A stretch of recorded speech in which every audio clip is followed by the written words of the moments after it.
মৃত্যুর পর বান্দাকে যখন কবরস্থ করা হয় তখন সে কি দৃশ্য দেখে, যা আমাদের সবাইকে একদিন তার সম্মুখীন হতে হবে। মৃত্যুর প্রথম রাত্রিটি কবরে কিভাবে অতিবাহিত হয়। রাসূল সাল্লাল্লাহু আলাইহি সাল্লাম বলেন, আল আবদু ইযা উদিয়া ফি কবরি, বান্দাকে যখন তার কবরে রাখা হয়, ওয়া তাওয়াল্লিয়া ওয়া যাহাবা আসহাবুহু হাত্তা ইন্নাহু লা ইয়াসমাউ কারআনি আলিহিম, এবং তাকে কবরে রেখে তার সাথীরা শুধু এতটুকু দূরে চলে আসে যে তখনও সেই কবরস্থ ব্যক্তি তাদের জুতার শব্দ শুনতে পায়। রাসূল সাল্লাল্লাহু আলাইহি সাল্লাম বলেন, ঠিক সেই সময় আতাহু মালাকানে ফাকাদাহু ফায়াকুলানি লাহ, তার নিকট দুজন ফেরেশতা এসে তাকে বসিয়ে তাকে প্রশ্ন করতে শুরু করে দেয়। এখানে ফেরেশতাদ্বয় মাইয়িতকে শোয়া থেকে বসানোর পর সে যা দেখতে পায়, রাসূল সাল্লাল্লাহু আলাইহি সাল্লাম বলেন, মুসিলাতিশ শামসু লাহু ইনদা গুরুবিহা, তার কাছে মনে হয় সূর্য ডুবে ডুবে যাচ্ছে। ফায়াজলিসু ইয়ামসাহু আইনাইহি ওয়া ইয়াকুল দাউনি উসাল্লি, সে বসে তার চক্ষুদ্বয় মুছতে মুছতে বলতে থাকে, তোমরা আমাকে ছেড়ে দাও, আমি নামাজ আদায় করব। সুবহানাল্লাহ। যেহেতু সূর্য ডুবে যাচ্ছে, সে মনে করবে আজ তো আসরের নামাজ আদায় করি নাই।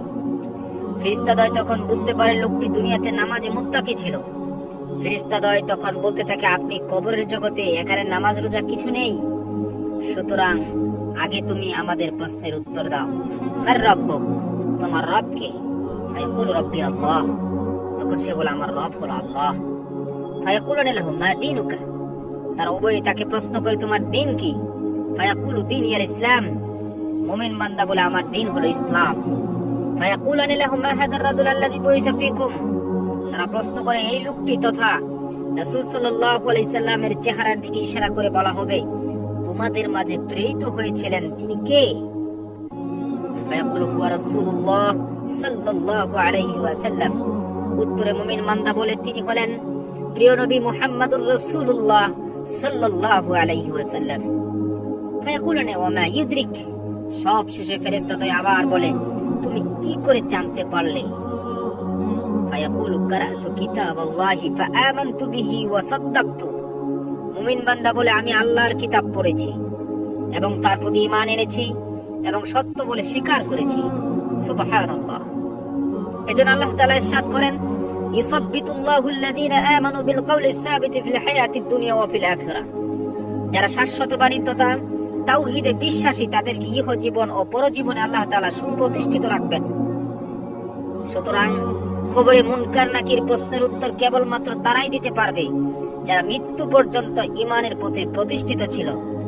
যারা ইহকালীন জীবনে ঈমানের উপর প্রতিষ্ঠিত ছিল না, মৃত্যুর পর তারা মুনকার নাকিরের সওয়াল জবাবে শুধু বলবে, হা হা লা আদরি, হা হা লা আদরি, হায় আফসোস আমি কিছুই জানি না, হায় আফসোস আমি কিছুই জানি না।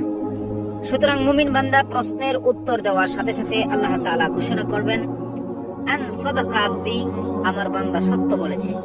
ফাআফরিশুহু মিনাল জান্নাহ ওয়াফতাহু লাহু বাবান ইলাল জান্নাহ ওয়া আলবিসুহু মিনাল জান্নাহ, সুতরাং তার জন্য জান্নাতের বিছানা বিছিয়ে দাও, তাকে জান্নাতের পোশাক পরিয়ে দাও, এছাড়া তার জন্য জান্নাতের দিকে একটি দরজা উন্মুক্ত করে দাও।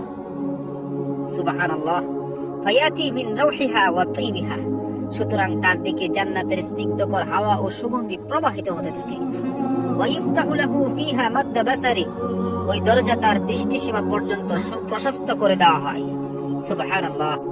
রাসূল সাল্লাল্লাহু আলাইহি ওয়াসাল্লাম আরো বলেন, ওয়ায়াতিহি রাজুলুন হাসানুল ওয়াজহি হাসানুস সিয়াবি তাইয়িবির রিহি ফায়াকুল, তার কাছে একজন সুন্দর সুরভিত উত্তম পোশাক পরিহিত সুশ্রী ব্যক্তি আগমন করে বলে, আবশির বিল্লাযী ইয়াসুররুক হাদা ইয়াউমুকাল্লাযী কুনতা তুআদ, সুসংবাদ গ্রহণ করো যা তোমাকে আনন্দিত করবে, আজ তোমার প্রতিশ্রুত দিন। ফায়াকুলু লাহু মান আনতা ফাওয়াজহুকাল ওয়াজহু ইয়াজিউ বিল খায়র, ওই সুন্দর চেহারাদারী সুসংবাদদাতাকে মুমিন বান্দা প্রশ্ন করে, আপনি কে? ফায়াকুল আনা আমালুকা সালিহ, সে বলবে, আমি হলাম তোমার নেক আমল। ফায়াকুলু রাব্বি আকিমিস